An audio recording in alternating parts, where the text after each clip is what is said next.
भारत माता की, भारत माता की। बहनों और भाइयों, ये बिहार की आवाज नहीं लग रही है। अपनी आवाज को पूरे बिहार तक पहुंचाइए। भारत माता की, भारत माता की, भारत माता की। वंदे वंदे वंदे। सियावर रामचंद्र भगवान की, माता जानकी की, माता जानकी की। नमः पार्वती पतये हर हर।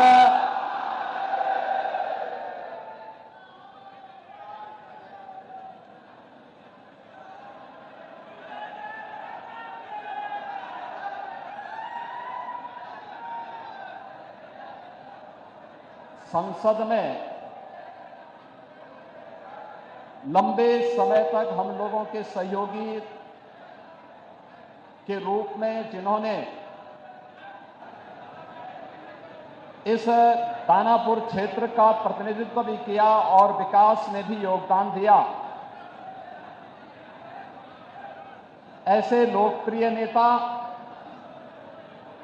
पूर्व केंद्रीय मंत्री श्री राम कृपाल यादव जी के नामांकन कार्यक्रम में आज मुझे आप सबके बीच में आप सबसे संवाद करने का सौभाग्य प्राप्त हो रहा है। इस अवसर पर मंच पर उपस्थित भारतीय जनता पार्टी के बहुत वरिष्ठ नेता, पूर्व राज्यपाल सम्मान्य श्री गंगा प्रसाद चौरसिया जी, फुलवारी विधानसभा क्षेत्र से प्रत्याशी श्री श्याम रजक जी,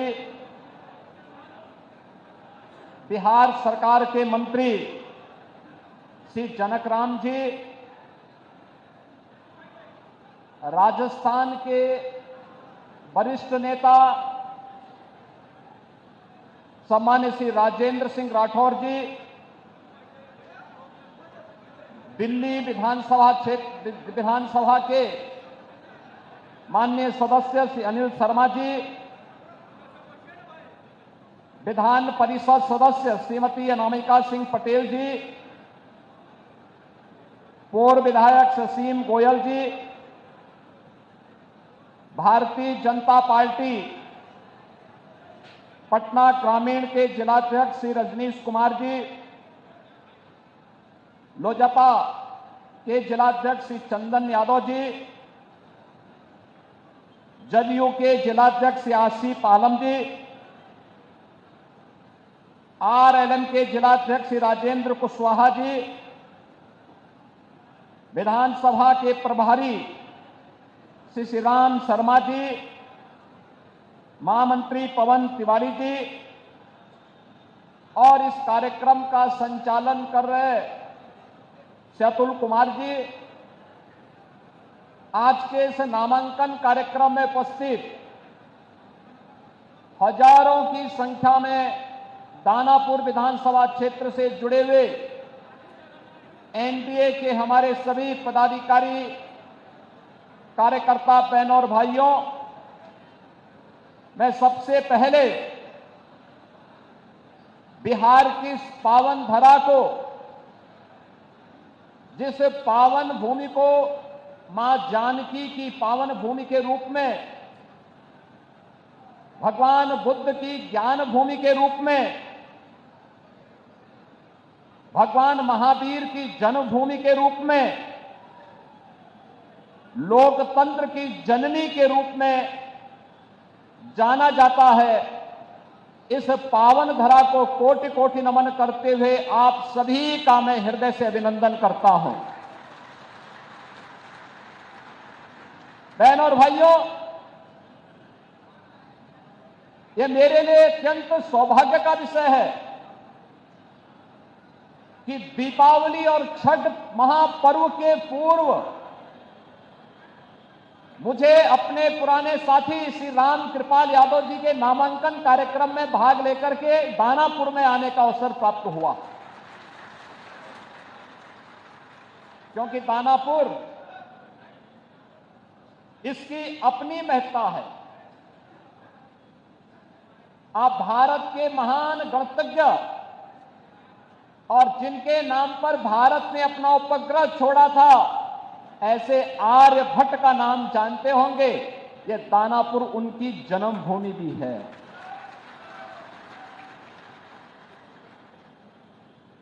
याद रखना, आचार्य कौटिल्य, चंद्रगुप्त मौर्य और अशोक महान जैसे महाप्रतापी राष्ट्र शिल्पियों को देने वाला हमारा यह बिहार, और गुरु गोविंद सिंह जी महाराज की पावन जन्मभूमि के रूप में भी हमारा यही बिहार और यही क्षेत्र जाना जाता है। गुरु गोविंद सिंह जी ने कहा था कि देहु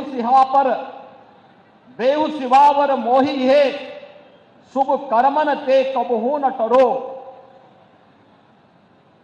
यानी गुरु गोविंद सिंह जी का यह अमर वाक्य आज भी हर भारतीय को एक नई प्रेरणा प्रदान करते हैं, और ये यहां की धरती इस बात की गवाह है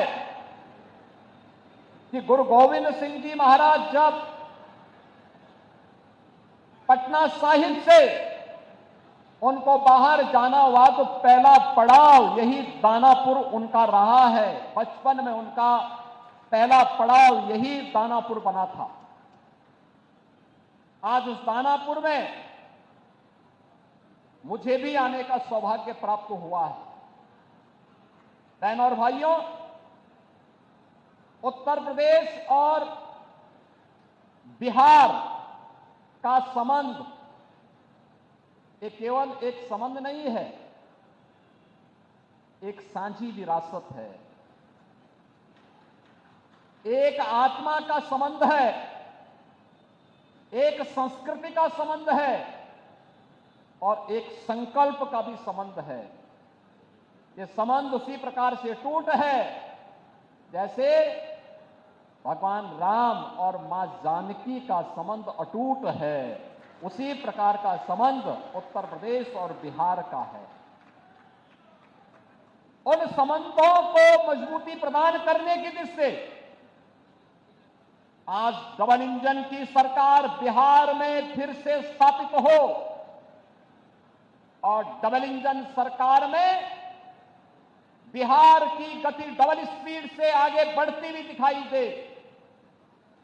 जो कार्य पिछले 20 वर्षों में माननीय श्री नीतीश कुमार जी के नेतृत्व में डबल इंजन की एनडीए की सरकार ने करके दिखाया है, वह गति, वह स्पीड इसी प्रकार से बनी रहे, इसके लिए अपने बिहार के बहनों और भाइयों का आह्वान करने के लिए आज मैं यहां दानापुर से आह्वान करने के लिए आपके बीच में आया हूं। बहनों और भाइयों, कौन नहीं जानता है 1990 से 2005 तक बिहार का जंगल राज और परिवारवाद आपने देखा होगा। कौन वे लोग थे जिन्होंने बिहार की ज्ञान भूमि को, बिहार की इस आध्यात्मिक ज्ञान भूमि को परिवारवाद और अपराध की भूमि बना करके यहां के हमारे नौजवानों के सामने पहचान का संकट खड़ा कर दिया था। यहां विकास के नाम पर उस कालखंड में किस प्रकार की अराजकता फैलाई गई थी, ये किसी से छुपा हुआ नहीं। विकास के नाम पर यहां पर पेशेवर गुंडे और माफियाओं को सत्ता का संरक्षण 1990 से 2005 के बीच में प्रदान करके पूरे बिहार के विकास को बाधित कर दिया गया था। बिहार के नागरिकों के सामने, बिहार के नौजवानों के सामने पहचान का संकट खड़ा हो गया था। हर वह व्यक्ति बिहार से प्लान कर रहा था, जिसके मन में एक भाव था बिहार के बारे में कुछ करने की, बिहार को आगे बढ़ाने की, और बिहार की अपनी उस परंपरा को, जिसने कभी भारत को नेतृत्व दिया था, भारत के स्वर्ण युग को लाने का अवसर जिस बिहार ने दिया था, अपने पूर्वजों की स्थापना को पुनर्स्थापित करने का जो जज्बा था, उस जज्बे को उस कालखंड में किस प्रकार से रौंदने का काम हुआ था, यह किसी से छुपा हुआ नहीं। और इसीलिए पिछले 20 वर्ष में बिहार को उस कलंक से मुक्त करने का काम एनडीए की सरकार ने जिस प्रभावी ढंग से किया है, आज डबल इंजन की ये भारतीय जनता पार्टी एनडीए की सरकार बिहार के अंदर उसको और प्रभावी ढंग से आगे बढ़ाने के लिए इस चुनाव में फिर से बिहार वासियों का आह्वान करने के लिए आई है। बहनों और भाइयों, अब बिहार में यहां के विकास को कोई बाधित नहीं कर सकता। यहां अपराध को कोई अपना जन्मसिद्ध अधिकार नहीं बना सकता। अब बिहार में अपराध को अपनी बपौती बना करके अपहरण का उद्योग चलाने का दुस्साहस नहीं कर सकता। अब तो केंद्र सरकार ने और राज्य सरकार ने मिलकर के विकास के जिन कार्यक्रमों को आगे बढ़ाया है, उन कार्यक्रमों में अब पेशेवर माफिया और अपराधी कहीं बाधक नहीं बन पाएंगे। इस दृष्टि से आज एनडीए की सरकार ने बिहार के अंदर भी प्रभावी भूमिका के साथ कार्य करना प्रारंभ किया है। आज बिहार का नौजवान जब बिहार से बाहर जाता है, हर क्षेत्र में अपनी एक पहचान बना के दिखाता है। वह जिस भी क्षेत्र में गया, लेकिन कुछ लोगों ने 1990 से लेकर 2005 तक बिहार के नौजवानों की प्रतिभा को कुंद करने का काम किया था, बिहार के सामने पहचान का संकट खड़ा किया था, और बिहार इसकी दंश को लंबे समय तक झेलने के लिए मजबूर हुआ था। एक से एक बड़े घोटाले यहां पर हुए थे। जो पैसा यहां के विकास में खर्च होता, नौजवानों के रोजगार पे खर्च होता, बाढ़ जैसी समस्याओं का समाधान करने के लिए, दियारा के ब्रिजेज के निर्माण के लिए, अमृत योजना में जनता को नगरीय क्षेत्र में बुनियादी सुविधा देने के लिए हर घर नल के माध्यम से शुद्ध पेयजल की आपूर्ति करने में खर्च होता, वह पैसा यहां पर चारा घोटाले जैसे महा घोटालों में खर्च होकर के बिहार के नागरिकों के सामने पहचान के संकट को खड़ा कर दिया गया था। अब पहचान का संकट एनडीए की सरकार ने बिहार से समाप्त किया है। आज बिहार का नौजवान हर एक क्षेत्र में अपनी पहचान के साथ आगे बढ़ रहा है। आज बिहार में आधुनिक इंफ्रास्ट्रक्चर दिखाई दे रहा है। अब बिहार में विकास की इस दौड़ में बिहार की इस नई प्रतिस्पर्धा को बाधित करने के लिए फिर से आरजेडी और कांग्रेस में और उनके सहयोगी दलों में, इंडी गठबंधन में फिर से एक उन्होंने शरारत शुरू की है, और वह शरारत शुरू की है विकास बनाम बुर्के का। जब भी बिहार विकास के बारे में चर्चा कर रहा है, जब बिहार के नौजवानों के मुंह पे विकास की चर्चा है, जब विकास की प्रतिभा को लेकर के बिहार का नौजवान आगे बढ़ना चाहता है, तब यहां पर बुर्के को लेकर के कांग्रेस ने, आरजेडी ने नई बहस को आगे बढ़ाने का कुत्सित प्रयास किया है। आप मुझे बताइए, क्या इनको फर्जी पोलिंग करने का अधिकार दिया जाना चाहिए? क्या यहां पर विदेशी घुसपैठियों को आकर के बिहार के गरीबों का, बिहार के दलितों का, बिहार के नागरिकों के अधिकार पर क्या उन्हें डकैती डालने की छूट देनी चाहिए? बहनों और भाइयों, आरजेडी और कांग्रेस फर्जी पोलिंग करवाने की इस अपनी कुत्सित चेष्टा को और जो एक पारदर्शी और स्वच्छ चुनाव प्रक्रिया के तहत हर मतदाता को अपनी पहचान देनी है और पहचान पत्र दिखा करके ही वह मतदान में भागीदार बन सकता है। जब इसको आगे बढ़ाने की कार्रवाई के साथ एनडीए की सरकार उसका समर्थन कर रही है, एनडीए के सभी दल उसका समर्थन कर रहे हैं, लेकिन कांग्रेस, आरजेडी और उनके सहयोगी दल कहते हैं नहीं, फर्जी पोलिंग होनी चाहिए। ये तो बिहार के लोगों के हकों पर डकैती करने जैसा है, डकैती डालने जैसा है। ये लोकतंत्र के लिए एक चुनौती है और यही कहने के लिए आज मैं आपसे कहने के लिए आया हूं कि बहनों और भाइयों, बिहार के नागरिकों को, बिहार के नौजवानों को, बिहार के दलितों को, बिहार के वंचितों को, बिहार के नागरिकों को उनके अधिकार से मजबूती के साथ, उस अधिकार में किसी को भी डकैती डालने का अवसर नहीं मिलना चाहिए। यह दिखाने के लिए आज जब चुनाव आयोग मजबूती के साथ आगे बढ़ा है, तब ये लोग दुष्प्रचार का सहारा ले रहे हैं। आप मुझे बताइए, आप दुनिया के अंदर कहीं जाएंगे, आपको अपनी पहचान दिखानी पड़ती है ना। आप कहीं जाते हैं तो आपको उस देश में या वहां पर जाते हैं तो वहां पर आप जाते हैं तो जाकर के आप अपनी पहचान दिखाते हैं, अपनी चेहरा दिखाते हैं। लेकिन ये लोग चाहते हैं कि बिना चेहरा देखे, बिना पहचान पत्र देखे जिसकी मर्जी आए वो वोट डाल दे। और इसीलिए तो ये चाहते हैं कि ईवीएम मशीन न रहे। ये चाहते हैं कैसे पहले मतदाता पत्रों की चोरी करके, जबरदस्ती छिनैती करके, डकैती डाल करके ये लोग जबरदस्ती मतदान करके एक गरीब के हक पर डकैती डालते थे। आज भी आरजेडी कांग्रेस उसी अपने कालखंड की ओर ले जाने का कुत्सित प्रयास कर रही है। उन स्थितियों में हर मतदाता को जागरूक होकर करें, मतदान करने के लिए अपने आप को तैयार होने के लिए आगे आना होगा। बहनों और भाइयों, दिल्ली में प्रधानमंत्री मोदी जी के नेतृत्व में और बिहार में एनडीए के नेता और बिहार के मुख्यमंत्री नीतीश कुमार जी के नेतृत्व में आज बिहार विकास की नित नई ऊंचाइयों को प्राप्त कर रहा है। आज बिहार में विकास भी है, विरासत भी है।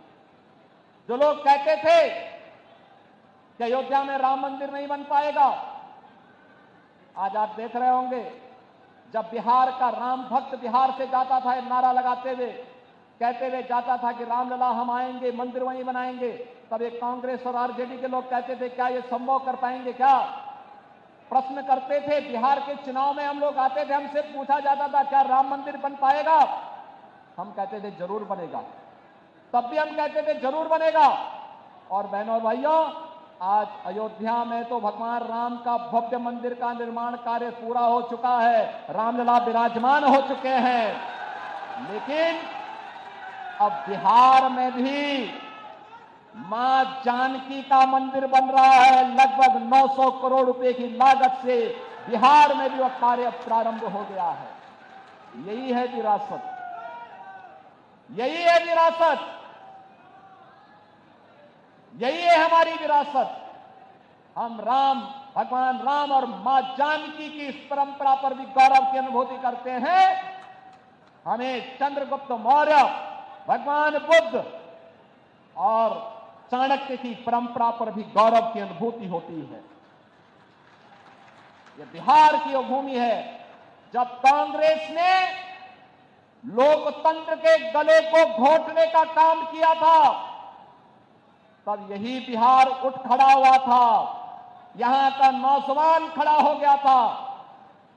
सरदेव जयप्रकाश जी के नेतृत्व में यही पटना में उन्होंने हुंकार भरी थी और कहा था कि देश के लोकतंत्र का गला घोंटने का अधिकार किसी को भी नहीं देंगे। लेकिन आज जो कांग्रेस लोकतंत्र का गला घोंटने का काम की थी, उसी कांग्रेस की झोली में आरजेडी ने अपने को गिरवी करके रख दिया है। ये जेपी के सपनों पर पानी फेरने का काम ये लोग कर रहे हैं। अपने लूट को बचाने के लिए, अपने भ्रष्टाचार पर पर्दा डालने के लिए ये लोग कांग्रेस की झोली में जाने का काम किए हैं। बहन और भाइयों, हम सबको बिहार, जिसने दुनिया को लोकतंत्र का पाठ पढ़ाया था, वैशाली का गणतंत्र उसका उदाहरण है। दुनिया के अंदर ज्ञान भूमि के रूप में महात्मा बुद्ध को इसी बिहार की धरती में, गया में ज्ञान प्राप्त हुआ है। दुनिया का प्राचीनतम विश्वविद्यालय नालंदा इसी बिहार की धरती ने दिया है। देश को पहला राष्ट्रपति डॉक्टर राजेंद्र प्रसाद जी के रूप में इसी बिहार की धरती ने दिया है। और वह बिहार आज विकास की जिन ऊंचाइयों को प्राप्त कर रहा है, कांग्रेस और आरजेडी को कतई अच्छा नहीं लगेगा। बहन और भाइयों, बिहार की इस परंपरा को हम लोगों ने भी अपने यहां मजबूती के साथ जोड़ने का काम किया है। आप याद करिए, सरदेव जयप्रकाश जी की जन्मभूमि बलिया जनपद में, बिहार और उत्तर प्रदेश के जंक्शन में, हमने वहां पर 1977 में सरदेव जयप्रकाश जी ने उत्तर प्रदेश सरकार को लिखा था कि वहां के चिकित्सालय का नामकरण अगर हो सके तो उनकी धर्मपत्नी के नाम पर करवा देना। लेकिन समाजवादी पार्टी ने उत्तर प्रदेश के अंदर नहीं किया, कांग्रेस ने नहीं किया। लेकिन जब उत्तर प्रदेश में हमारी सरकार आई, उत्तर प्रदेश में डबल इंजन की भाजपा की सरकार आई, हमने सबसे पहला काम किया, जयप्रकाश जी की जन्मभूमि में बने हुए चिकित्सालय को भव्य स्वरूप देकर के उनकी धर्मपत्नी के नाम पर उस चिकित्सालय का नामकरण किया है। उनकी जन्मभूमि को बेहतरीन कनेक्टिविटी के साथ जोड़ा है। सरदेव जयप्रकाश जी का भव्य स्मारक बनाया है। हमें प्रयागराज की धरती पर पहला, यानी उत्तर प्रदेश का नेशनल लॉ यूनिवर्सिटी बनानी थी। लोगों ने कहा किस नाम से बनेगा? मैंने कहा देश के पहले राष्ट्रपति डॉक्टर राजेंद्र प्रसाद जी के नाम पर बनेगा।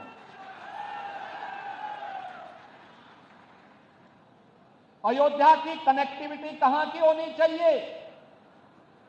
हमने कहा पहली कनेक्टिविटी उत्तर प्रदेश की अयोध्या की सीतामढ़ी के लिए होनी चाहिए। और हम लोगों ने उसको राम जानकी मार्ग के रूप में, उसे 4 लेन के रूप में हम लोग उसको मजबूती के साथ आगे बढ़ाने का काम कर रहे हैं। बहन और भाइयों, उत्तर प्रदेश और बिहार की विरासत मजबूती के साथ आगे बढ़ेगी। और याद करिए, डबल इंजन की एनडीए सरकार है जो आरजेडी कांग्रेस के भ्रष्टाचार के साथ साथ आपराधिक उद्योग को भी नियंत्रित कर सकता है, मजबूती के साथ नियंत्रण करेगा। आपने देखा होगा उत्तर प्रदेश में माफिया तो जहन्नुम की यात्रा में जा चुके हैं।